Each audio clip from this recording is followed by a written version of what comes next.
കത്തോലിക്ക സഭയിൽ പൂർണ്ണ അവകാശങ്ങളും കടമകളുമുള്ള ഒരു വ്യക്തിസഭയായി തൻ്റെ മാതൃസഭ ഉയർന്നുവരുവാൻ ആഗ്രഹിച്ച പ്ലാസിഡച്ചൻ റോമിലെ തൻ്റെ സാന്നിധ്യം അതിനായി വിനിയോഗിച്ചു.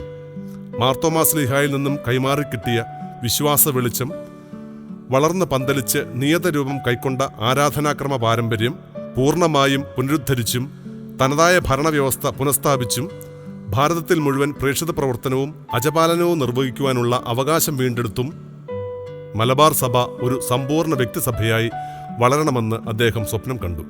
ഇക്കാര്യങ്ങളെക്കുറിച്ച് സ്വസഭാംഗങ്ങളെ ബോധ്യപ്പെടുത്തുവാൻ, മാതൃഭാഷയിലും ആഗോളതലത്തിലുള്ളവർക്ക് മനസ്സിലാക്കി കൊടുക്കുവാൻ ഇംഗ്ലീഷിലും വിവിധ യൂറോപ്യൻ ഭാഷകളിലും അദ്ദേഹം ഗ്രന്ഥങ്ങളും ലേഖനങ്ങളും രചിച്ചു. ചരിത്രം, സംസ്കാരം, ആരാധനാക്രമം, സഭാപിതാക്കന്മാർ, കാനൻ നിയമം എന്നീ വിഷയങ്ങളെയെല്ലാം സ്പർശിക്കുന്ന ആധികാരിക പഠനങ്ങളായിരുന്നു അവ.